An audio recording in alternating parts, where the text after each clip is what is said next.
friends, welcome to my channel. എൻ്റെ പേര് ഷഫീത. ഇന്ന് നമ്മൾ ടാലിയിലെ ഇൻവെന്ററി വൗച്ചേഴ്സ് ആയിട്ടുള്ള റെസിപ്റ്റ് നോട്ട് വൗച്ചറും റിജക്ഷൻ ഔട്ട് വൗച്ചറും ആണ് ഡിസ്കസ് ചെയ്യാൻ പോകുന്നത്. കഴിഞ്ഞ വീഡിയോയിൽ നമ്മൾ പർച്ചേസ് ഓർഡറും സെയിൽസ് ഓർഡറും എങ്ങനെ ചെയ്യാമെന്ന് പഠിച്ചിട്ടുണ്ടായിരുന്നു. അപ്പോൾ അത് ആരെങ്കിലും കാണാത്തവരുണ്ടെങ്കിൽ എന്തായാലും കാണാൻ നോക്കുക. അപ്പോൾ എന്താണ് റെസിപ്റ്റ് നോട്ട് വൗച്ചർ, എന്തിനു വേണ്ടിയിട്ടാണ് ടാലിയിൽ റെസിപ്റ്റ് നോട്ട് വൗച്ചർ യൂസ് ചെയ്യുന്നതെന്നാണ് നമ്മൾ ഇന്ന് പഠിക്കാൻ പോകുന്നത്. അപ്പോൾ നമ്മൾ പർച്ചേസ് ഓർഡർ എന്താണെന്ന് പറഞ്ഞിട്ടുണ്ടായിരുന്നു അല്ലേ. നമ്മുടെ കമ്പനിക്ക് ആവശ്യമായിട്ടുള്ള പ്രൊഡക്റ്റിന് വേണ്ടി ഒരു സപ്ലയർക്ക് ഓർഡർ കൊടുക്കുന്നതിനെയാണ് പർച്ചേസ് ഓർഡർ എന്ന് പറയാം. അപ്പോൾ ഈ ഓർഡർ കൊടുക്കുന്ന സമയത്ത് അവിടെ ഒരു ഡ്യൂ ഡേറ്റ് ഉണ്ടായിരിക്കും. അപ്പോൾ ഡ്യൂ ഡേറ്റിന് മുമ്പേ തന്നെ നമ്മുടെ കമ്പനി ഇൻവോയ്സ് ഒന്നും രേഖപ്പെടുത്താതെ ഗുഡ്സ് പർച്ചേസ് ചെയ്യുന്നുണ്ടെങ്കിൽ ആ ഒരു ട്രാൻസാക്ഷൻ റെക്കോർഡ് ചെയ്യാൻ വേണ്ടിയിട്ടാണ് ടാലിയിൽ റെസിപ്റ്റ് നോട്ട് വൗച്ചർ യൂസ് ചെയ്യുന്നത്. അതായത് പർച്ചേസ് വൗച്ചറിന്റെ മറ്റൊരു പാർട്ടാണ് receipt note voucher. Purchased goods from supplier but bill not received. നമ്മളിവിടെ ഗുഡ്സ് റിസീവ് ചെയ്യുന്നുണ്ട്, പക്ഷേ ബില്ല് റിസീവ് ചെയ്യുന്നില്ല, ഇൻവോയ്സ് ഇവിടെ രേഖപ്പെടുത്തുന്നില്ല. അപ്പം അതിന് വേണ്ടിയിട്ടാണ് ടാലിയിൽ റെസിപ്റ്റ് നോട്ട് വൗച്ചർ യൂസ് ചെയ്യുന്നത്. ഗുഡ്സ് പർച്ചേസ് ചെയ്തു ഒരു ട്രാൻസാക്ഷൻ ആണ് റെസിപ്റ്റ് നോട്ടിൽ നമ്മൾ റെക്കോർഡ് ചെയ്യുന്നത്. പിന്നീട് നമ്മൾ ബില്ല് അല്ലെങ്കിൽ ഇൻവോയ്സ് റിസീവ് ചെയ്തതിന് ശേഷം ആ ഒരു ട്രാൻസാക്ഷനെ നമ്മൾ പർച്ചേസ് വൗച്ചറിലേക്ക് കൺവേർട്ട് ചെയ്യുന്നുണ്ട്. എങ്ങനെ ചെയ്യാമെന്ന് നമുക്ക് നോക്കാം. ഞാനിവിടെ റെസിപ്റ്റ് നോട്ട് ചെയ്യുന്നതിന് മുമ്പ് ആദ്യം ഒരു ഓർഡർ ആണ് ചെയ്യാൻ പോണത്. പർച്ചേസ് ഓർഡർ ചെയ്യണമെന്നുണ്ടെങ്കിൽ നമുക്ക് ആദ്യം എന്ത് ചെയ്യണം, ഫീച്ചർ കൊടുക്കണം അല്ലേ. അപ്പോൾ ഞാൻ അത് കൊടുക്കുകയാണ്. F11 പ്രസ് ചെയ്തു. F11 നമുക്ക് F2 ആണ് ആവശ്യം, അതായത് ഇൻവെന്റ് ഫീച്ചേഴ്സ് ആണ്. F11 F2 സെലക്ട് ചെയ്യാം. അതിൽ പർച്ചേസ് ഓർഡറിന്റെ feature enable purchase order processing എന്നുള്ള ഫീച്ചറിനെ എസ് ആയിട്ട് കൊടുക്കാം. എന്നിട്ട് ആക്സെപ്റ്റ് ചെയ്യാം. ഇനി നമുക്ക് ഗേറ്റ് വേ ഓഫ് ടാലിയിൽ ഓർഡർ വൗച്ചേഴ്സ് സെലക്ട് ചെയ്യാം. അപ്പോൾ ഇവിടെ പർച്ചേസ് ഓർഡറിനെയാണ് ഓപ്പൺ ആയിട്ട് വന്നിട്ടുള്ളത്. നമുക്ക് ആദ്യം ഒരു പാർട്ടിയുടെ പേര് കൊടുക്കാം. ഞാനിവിടെ ഒരു പാർട്ടിനെ ക്രിയേറ്റ് ചെയ്യാണ്. Alt+C കൊടുത്തു. നെയിമാണ് കൊടുക്കേണ്ടത്. ശ്യാമാൻ കമ്പനി എന്നുള്ളൊരു കമ്പനിനെയാണ് ഞാനിവിടെ ക്രിയേറ്റ് ചെയ്യുന്നത്. അണ്ടർ സൺട്രി ക്രെഡിറ്റേഴ്സ് ആണ്, നമ്മൾ പർച്ചേസ് ചെയ്യുന്ന പാർട്ടിയാണ്. ഗ്രൂപ്പ് സൺട്രി ക്രെഡിറ്റേഴ്സ് ആണ്. സെലക്ട് ചെയ്യുക. എന്നിട്ട് നമുക്കിതിനെ ആക്സെപ്റ്റ് ചെയ്യാം. ഇനി ഓർഡർ നമ്പർ കൊടുക്കാനുണ്ട്.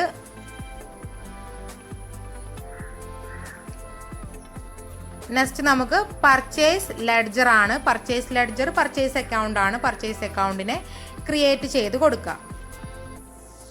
പർച്ചേസിന്റെ ഗ്രൂപ്പ് വരുന്നത് പർച്ചേസ് അക്കൗണ്ട് തന്നെയാണ്. സെലക്ട് ചെയ്യുക. എന്നിട്ട് ആക്സെപ്റ്റ് ചെയ്യാം. ഇനി ഐറ്റംസ് ആണ് കൊടുക്കേണ്ടത്. ഞാനിവിടെ ഐറ്റംസ് ഒന്നും ക്രിയേറ്റ് ചെയ്തിട്ടില്ല. അപ്പോൾ Alt+C കൊടുത്തു.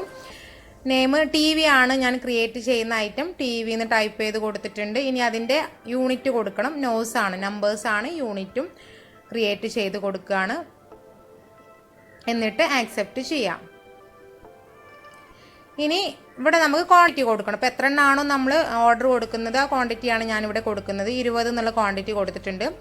നെക്സ്റ്റ് നമുക്ക് റേറ്റ് ആണ് കൊടുക്കേണ്ടത്. റേറ്റ് ഞാൻ 6000 ആണ് കൊടുക്കുന്നത്. ഇനി നമുക്ക് ഒരു ഐറ്റം കൂടി ക്രിയേറ്റ് ചെയ്യാം. കമ്പ്യൂട്ടർ ആണ് അടുത്ത ഐറ്റം. സെയിം യൂണിറ്റ് തന്നെയാണ്, നമ്പേഴ്സ് തന്നെയാണ്. യൂണിറ്റ് നോസ് എന്നുള്ളത് തന്നെ സെലക്ട് ചെയ്ത് കൊടുക്കുക. എന്നിട്ട് ആക്സെപ്റ്റ് ചെയ്യാം. കമ്പ്യൂട്ടർ ഓർഡർ ചെയ്യുന്നത് 10 എണ്ണമാണ്. 10 എന്നുള്ള ക്വാണ്ടിറ്റി ആണ് കൊടുക്കുന്നത്. നെക്സ്റ്റ് നമുക്കതിൻ്റെ റേറ്റ് ആണ് കൊടുക്കാനുള്ളത്. റേറ്റ് ഞാനിവിടെ 25,000 ആണ് റേറ്റ് കൊടുക്കുന്നത്. ഇനി നമുക്കിതിനെ ആക്സെപ്റ്റ് ചെയ്യാം. ഇപ്പോൾ ഓർഡർ കൊടുത്തിട്ടുണ്ട്. ഇനി ആ ഓർഡർ നമ്മൾ എന്ത് ചെയ്യാണ്, റിസീവ് ചെയ്യുകയാണ്. അതായത് ബില്ല് ഇൻവോയ്സ് നമ്മൾ റിസീവ് ചെയ്യുന്നില്ല, ഐറ്റംസ് നമ്മൾ എന്ത് ചെയ്യാണ്, പർച്ചേസ് ചെയ്യുന്നുണ്ട്. അപ്പോൾ ആ ഒരു ട്രാൻസാക്ഷൻ നമ്മൾ ചെയ്യേണ്ടത് റെസിപ്റ്റ് നോട്ട് വൗച്ചറിലാണ്. അപ്പോൾ റെസിപ്റ്റ് നോട്ട് ചെയ്യണമെന്നുണ്ടെങ്കിൽ ഫീച്ചർ കൊടുക്കാനുണ്ട്. F11 F2 സെലക്ട് ചെയ്യുക. അതിൽ അതർ ഫീച്ചേഴ്സിൽ use tracking numbers enable delivery and receipt notes എന്ന ഫീച്ചർ കാണാം. ആ ഫീച്ചറിനെ എസ് ആയിട്ട് കൊടുക്കുക. എന്നിട്ട് ആക്സെപ്റ്റ് ചെയ്യാം. ഇനി നമുക്ക് റെസിപ്റ്റ് നോട്ട് വൗച്ചർ യൂസ് ചെയ്യേണ്ടത് ഇൻവെൻട്രി വൗച്ചേഴ്സിലാണ്. ഇൻവെൻട്രി വൗച്ചേഴ്സ് സെലക്ട് ചെയ്തിട്ടുണ്ടെങ്കിൽ റൈറ്റ് സൈഡിൽ നമുക്ക് ബട്ടൺ പാനൽ കാണാൻ സാധിക്കും. Alt+F9 ആണ് റെസിപ്റ്റ് നോട്ട് വൗച്ചറിന്റെ ഷോർട്ട് കീ കാണുന്നത്. അതായത് ഷോർട്ട് കീയുടെ താഴെ സിംഗിൾ ലൈൻ ആണെങ്കിൽ അതിനർത്ഥം കീബോർഡിലെ ആൾട്ട് ആണ്, ഡബിൾ ലൈൻ ആണെങ്കിൽ അതിനർത്ഥം കീബോർഡിലെ കൺട്രോൾ ആണ്. ഇവിടെ സിംഗിൾ ലൈൻ ആണ്, അപ്പോൾ അതിന്റെ കീ വരുന്നത് Alt+F9 ആണ് റെസിപ്റ്റ് നോട്ട്. അപ്പോൾ നമുക്ക് അതൊന്ന് ക്ലിക്ക് ചെയ്യാം. ഇവിടെ റെസിപ്റ്റ് നോട്ട് വൗച്ചർ വന്നിട്ടുണ്ട്. ഫസ്റ്റ് നമുക്ക് കൊടുക്കേണ്ടത് റെഫറൻസ് നമ്പർ ആണ്, അതായത് ട്രാക്കിംഗ് നമ്പർ ആണ് ഇവിടെ കൊടുക്കേണ്ടത്. അപ്പോൾ ട്രാക്കിംഗ് നമ്പർ എന്തായാലും കൊടുക്കണം. ഞാനിവിടെ 500 ആണ് നമ്പറായിട്ട് കൊടുക്കുന്നത്. നെക്സ്റ്റ് പാർട്ടി അക്കൗണ്ട് നെയിം നമുക്ക് സെലക്ട് ചെയ്യാം. നമ്മൾ ഓർഡർ കൊടുത്തിട്ടുള്ള പാർട്ടിനെ തന്നെ സെലക്ട് ചെയ്ത് കൊടുക്കാം. ഇനി ഇവിടെ ഓർഡർ നമ്പർ വന്നിട്ടുണ്ടായിരിക്കും. നമ്മൾ നേരത്തെ കൊടുത്തിട്ടുള്ള നമ്പർ അവിടെ വന്നിട്ടുണ്ട്. 100 ഞാൻ കൊടുത്തിട്ടുണ്ടായിരുന്നത്, നമ്പർ അവിടെ വന്നിട്ടുണ്ട്. നമ്പർ സെലക്ട് ചെയ്യാം.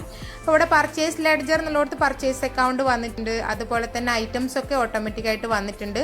ഇതിൽ കൂടുതലായിട്ട് ഒരു ട്രാക്കിംഗ് നമ്പർ എന്നുള്ളൊരു ഓപ്ഷനും കൂടി വന്നിട്ടുണ്ടായിരിക്കും. അപ്പോൾ നമ്മൾ നേരത്തെ റെഫറൻസ് നമ്പർ കൊടുത്ത നമ്പർ തന്നെ അവിടെ വന്നിട്ടുണ്ട്, സെലക്ട് ചെയ്യാം. ഈ നമ്പർ കൊടുത്തിട്ടില്ലെങ്കിൽ ഇവിടുന്ന് നമുക്ക് ന്യൂ നമ്പർ എടുത്തിട്ട് പുതിയ നമ്പർ കൊടുക്കാവുന്നതാണ്. അല്ല എങ്കിൽ നമ്മൾ കൊടുത്തിട്ടുണ്ടെങ്കിൽ ആ നമ്പർ തന്നെ സെലക്ട് ചെയ്ത് കൊടുത്താൽ മതി. ക്വാണ്ടിറ്റി റേറ്റ് ഒക്കെ ഓട്ടോമാറ്റിക് തന്നെ വന്നിട്ടുണ്ട്. നമുക്കിതിനെ ആക്സെപ്റ്റ് ചെയ്യാം. അപ്പം ഇങ്ങനെയാണ് റെസിപ്റ്റ് നോട്ട് വൗച്ചറിൽ റെക്കോർഡ് ചെയ്യാം. ഇവിടെ ഇൻവോയ്സ് എന്ത് ചെയ്യുന്നില്ല, നമ്മൾ രേഖപ്പെടുത്തുന്നില്ല, ഐറ്റംസ് പർച്ചേസ് ചെയ്തതായിട്ട് കാണിക്കുന്നുണ്ട്.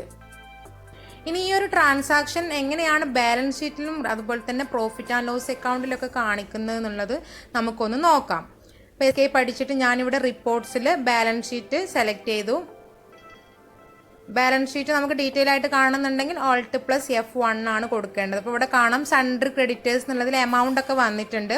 അപ്പോൾ അതൊന്ന് എൻ്റർ യൂസ് ചെയ്തിട്ടുണ്ടെങ്കിൽ നമുക്കിവിടെ കാണാൻ പറ്റും പർച്ചേസ് ബിൽസ് ടു കം എന്ന് കാണാം. അതായത് നമ്മൾ ബില്ല് എന്ത് ചെയ്തിട്ടില്ല, റിസീവ് ചെയ്തിട്ടില്ല, അതുകൊണ്ടാണ് അങ്ങനെ കാണിക്കുന്നത് കേട്ടോ. അതുപോലെ profit and loss account select ചെയ്തിട്ട് അതിൽ നമ്മൾ ഡീറ്റെയിൽ ആയിട്ട് നോക്കുകയാണെങ്കിൽ അതും ഇവിടെ കാണാം. സാധാരണ നമ്മൾ പർച്ചേസ് ചെയ്യാന്നുണ്ടെങ്കിൽ പർച്ചേസിന് നേരെയാണ് എമൗണ്ട് കാണിക്കുക. ഇവിടെ എന്താ കാണിക്കണേ, പർച്ചേസ് ബിൽസ് ടു കം എന്നുള്ളതിലാണ് എമൗണ്ട് കാണിക്കുന്നത്. ബില്ല് റിസീവ് ചെയ്യാത്തത് കൊണ്ടാണ് അങ്ങനെ എമൗണ്ട് വന്നിട്ടുള്ളത്. ഇനി ഇൻവോയ്സ് രേഖപ്പെടുത്തുന്നതിന് മുമ്പ് എന്തെങ്കിലും കാരണവശാൽ നമ്മൾ ഗുഡ്സ് റിട്ടേൺ ചെയ്യുന്നുണ്ടെങ്കിൽ ആ ഒരു ട്രാൻസാക്ഷൻ റെക്കോർഡ് ചെയ്യേണ്ട വൗച്ചർ ആണ് റിജക്ഷൻ ഔട്ട് വൗച്ചർ. അപ്പോൾ ഗുഡ്സ് വെരിഫൈ ചെയ്യുന്ന സമയത്ത് ചിലപ്പോൾ ഡാമേജ് ഉണ്ടെങ്കിൽ നമുക്ക് റിട്ടേൺ ചെയ്യേണ്ടി വരും. അപ്പോൾ അത് നമ്മൾ റിജക്ഷൻ ഔട്ടിലാണ് ചെയ്യുക. സാധാരണ പർച്ചേസ് റിട്ടേൺ ഡെബിറ്റ് നോട്ടിലാണ് ചെയ്യാറ്. ഇവിടെ ഇൻവോയ്സ് രേഖപ്പെടുത്താത്തത് കൊണ്ടാണ് റിജക്ഷൻ ഔട്ടിൽ ചെയ്യുന്നത്. അപ്പോൾ അതിന് നമുക്ക് ഫീച്ചർ കൊടുക്കണം. F11 F2 സെലക്ട് ചെയ്യാം. അതിൽ use rejection inward and outward notes എന്ന ഫീച്ചറിന് എസ് ആയിട്ട് കൊടുക്കാം. എന്നിട്ട് ആക്സെപ്റ്റ് ചെയ്യാം. ഇനി നമുക്ക് റിജക്ഷൻ ഔട്ട് വൗച്ചർ ലഭിക്കണം എന്നുണ്ടെങ്കിൽ ഇൻവെൻട്രി വൗച്ചേഴ്സ് തന്നെ സെലക്ട് ചെയ്യാം. അതിൽ ബട്ടൺ പാനൽ നമുക്ക് അതിൻ്റെ ഷോർട്ട് കീ കാണിക്കുന്നുണ്ട്. Alt+F6 ആണ് റിജക്ഷൻ ഔട്ട് വൗച്ചറിൻ്റെ ഷോർട്ട് കീ. അപ്പോൾ അതിൽ നമുക്കൊന്ന് ക്ലിക്ക് ചെയ്യാം. അപ്പോൾ ഇവിടെ റിജക്ഷൻ ഔട്ട് വൗച്ചർ വന്നിട്ടുണ്ട്. ഇനി ഇതിൽ നമുക്ക് ലെഡ്ജർ അക്കൗണ്ട് ആണ് ഫസ്റ്റ് കൊടുക്കാനുള്ളത്. പാർട്ടിയുടെ പേരാണ് ലെഡ്ജർ അക്കൗണ്ട് ആയിട്ട് കൊടുക്കുന്നത്. അപ്പോൾ നമുക്ക് അവിടെ കമ്പനിയുടെ പേര് സെലക്ട് ചെയ്ത് കൊടുക്കാം. ഇനി സപ്ലയർ നെയിം ആൻഡ് അഡ്രസ്സ് കമ്പനിയുടെ പേര് തന്നെയാണ്, അത് ഓട്ടോമാറ്റിക്കായിട്ട് വന്നിട്ടുണ്ട്, മാറ്റി കൊടുക്കൊന്നും വേണ്ട. നെയിം ഓഫ് ഐറ്റം ആണ് അടുത്തത്. നമ്മൾ ഏതാണോ ഐറ്റം റിട്ടേൺ ചെയ്യുന്നത് ഐറ്റം നമുക്കിവിടെ സെലക്ട് ചെയ്ത് കൊടുക്കണം. ഫസ്റ്റ് ഞാനിപ്പോൾ TV ആണ് സെലക്ട് ചെയ്യുന്നത്.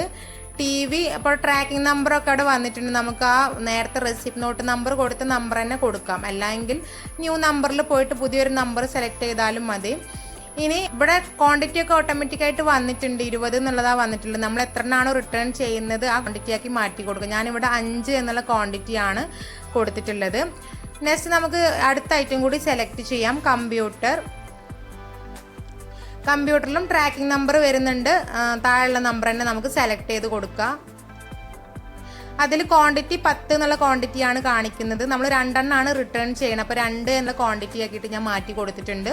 എന്നിട്ട് ആക്സെപ്റ്റ് ചെയ്യാം. അപ്പോൾ ഇങ്ങനെയാണ് റിജക്ഷൻ ഔട്ട് വൗച്ചർ ചെയ്യാം. അപ്പോൾ അത് നമ്മൾ റെക്കോർഡ് ചെയ്തു.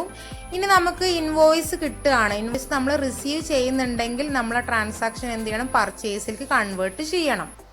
അപ്പോൾ അതിന് അക്കൗണ്ടിങ് വൗച്ചേഴ്സിൽ പർച്ചേസ് വൗച്ചറാണ് നമുക്ക് സെലക്ട് ചെയ്യേണ്ടത്. പർച്ചേസ് വൗച്ചറിൻ്റെ ഷോർട്ട് കീ F9 ആണ്. ഇവിടെ പർച്ചേസ് വൗച്ചർ വന്നിട്ടുണ്ട്. സപ്ലയർ ഇൻവോയ്സ് നമ്പറാണ് നമുക്ക് കൊടുക്കാനുള്ളത്. നമ്മൾ നേരത്തെ കൊടുത്ത receipt not number invoice number ആയിട്ട് കൊടുക്കാവുന്നതാണ്. അല്ലെങ്കിൽ ഇൻവോയ്സ് നമ്പർ വേറെ നമ്പർ കൊടുക്കാം കേട്ടോ. ഇനി നമുക്ക് പാർട്ടി അക്കൗണ്ട് നെയിം സെലക്ട് ചെയ്ത് കൊടുത്തു. ഇപ്പോൾ ഇവിടെ കാണാം റെസിപ്റ്റ് നോട്ട് നമ്പർ. നമ്മൾ നേരത്തെ കൊടുത്ത നമ്പർ അവിടെ വന്നിട്ടുണ്ടായിരിക്കും. ആ നമ്പറിനെ സെലക്ട് ചെയ്ത് കൊടുക്കാം. അപ്പോൾ ഇവിടെ ഐറ്റംസ് ഒക്കെ ഓട്ടോമാറ്റിക്കായിട്ട് വന്നിട്ടുണ്ട്. പർച്ചേസ് ലെഡ്ജർ എന്നുള്ളടത്ത് പർച്ചേസ് അക്കൗണ്ട് വന്നിട്ടുണ്ട്. അതുപോലെ ടിവിയുടെ ക്വാണ്ടിറ്റി, ബാക്കിയുള്ള ക്വാണ്ടിറ്റി അവിടെ വന്നിട്ടുണ്ടായിരിക്കും. 15 എണ്ണമാണ് ക്വാണ്ടിറ്റി, റേറ്റ് ഒക്കെ വന്നിട്ടുണ്ട്. അതുപോലെ തന്നെ കമ്പ്യൂട്ടറിൻ്റെ ബാക്കിയുള്ള ക്വാണ്ടിറ്റിയാണ് അവിടെ കാണിക്കുന്നുണ്ടായിരിക്കും. 8 ക്വാണ്ടിറ്റി, 2 നമ്മൾ റിട്ടേൺ ചെയ്തിട്ടുണ്ട്. അപ്പോൾ ഇങ്ങനെയാണ് നമ്മൾ ഇൻവോയ്സ് റിസീവ് ചെയ്യുമ്പോൾ പർച്ചേസിലേക്ക് കൺവേർട്ട് ചെയ്യുന്നത്. ഇനി ബില്ല് റിസീവ് ചെയ്തതിന് ശേഷം ഗുഡ്സ് റിട്ടേൺ ചെയ്യുന്നുണ്ടെങ്കിൽ അത് ഡെബിറ്റ് നോട്ട് വൗച്ചറിൽ തന്നെയാണ് റെക്കോർഡ് ചെയ്യുക. റിജക്ഷൻ ഔട്ടിൽ ചെയ്യേണ്ട ആവശ്യം വരുന്നില്ല. ഇനി നമുക്കിവിടെ ചേഞ്ച് വന്നിട്ടുണ്ടോ എന്നുള്ളത് നോക്കാം. ബാലൻസ് ഷീറ്റിലും പ്രോഫിറ്റ് ആൻഡ് ലോസ് അക്കൗണ്ടിലും ചേഞ്ച് വന്നിട്ടുണ്ടോ എന്ന് നോക്കാം. ഞാനിവിടെ ബാലൻസ് ഷീറ്റ് സെലക്ട് ചെയ്തിട്ടുണ്ട്. Alt F1 കൊടുത്തു. അതിൽ സണ്ടർ ക്രെഡിറ്റേഴ്സിൽ എമൗണ്ട് വന്നിട്ടുണ്ട്. നമ്മൾ റിട്ടേൺ ചെയ്ത എമൗണ്ട് മൈനസ് ചെയ്ത് ബാക്കിയുള്ള എമൗണ്ട് ആണ് കാണിക്കുക. അപ്പോൾ അവിടെ കമ്പനിയുടെ പേരാണ് കാണിക്കുന്നത്, അതുപോലെ തന്നെ എമൗണ്ട്. ഇനി പ്രോഫിറ്റ് ആൻഡ് ലോസ് അക്കൗണ്ടിൽ എങ്ങനെയാണ് വന്നിട്ടുള്ളത് നോക്കാം. Alt F1 കൊടുത്തു. ഇപ്പോൾ ഇവിടെ കണ്ടു പർച്ചേസിലേക്ക് എമൗണ്ട് മാറിയിട്ടുണ്ട്. നേരത്തെ ഉണ്ടായിരുന്നത് പർച്ചേസ് ബിൽസ് ടു കം എന്നുള്ളതിലായിരുന്നു എമൗണ്ട് ഉണ്ടായിരുന്നത്. നമ്മൾ പർച്ചേസിലേക്ക് കൺവേർട്ട് ചെയ്തത് കൊണ്ട് തന്നെ പർച്ചേസിലേക്ക് എമൗണ്ട് മാറിയിട്ടുണ്ട്. അപ്പോൾ ഇങ്ങനെയാണ് നമ്മൾ ടാലിയിൽ റെസിപ്റ്റ് നോട്ടും അതുപോലെ റിജക്ഷൻ ഔട്ടൊക്കെ റെക്കോർഡ് ചെയ്യുന്നത്. ഇനി ഇതുപോലെ തന്നെ സെയിൽസിലും വരുന്നുണ്ട് ഡെലിവറി നോട്ട് വൗച്ചറും റിജക്ഷൻ ഇന്ന് വൗച്ചറും. അതെന്തായാലും നമുക്ക് അടുത്ത വീഡിയോയിൽ ഡിസ്കസ് ചെയ്യാം കേട്ടോ. അത് ഈ വീഡിയോയിൽ ഉൾപ്പെടുത്താത്തത് വീഡിയോയുടെ ലെങ്ത് കൂടുമെന്ന് വിചാരിച്ചിട്ടാണ്. അപ്പോൾ ഈ വീഡിയോ നിങ്ങൾക്ക് ഉപകാരപ്പെട്ടു എങ്കിൽ ലൈക്ക് ചെയ്യുക, അതുപോലെ ഷെയർ ചെയ്യാനൊന്നും മറക്കരുത്. ആരെങ്കിലും ചാനൽ പുതുതായിട്ട് കാണുന്നുണ്ടെങ്കിൽ ഒന്ന് സബ്സ്ക്രൈബും കൂടി ചെയ്യുക. ബെല്ലൈക്കനും കൂടി ക്ലിക്ക് ചെയ്തിൽ അതിൽ ഓൾ എന്ന ഓപ്ഷൻ കൊടുക്കുകയാണെങ്കിൽ ഞാൻ ഇനിയും വീഡിയോ ഇടുമ്പോൾ നിങ്ങൾക്ക് നോട്ടിഫിക്കേഷൻ ലഭിക്കും. അപ്പോൾ അടുത്ത പാർട്ടുമായി അടുത്ത വീഡിയോയിൽ കാണാം. ബൈ.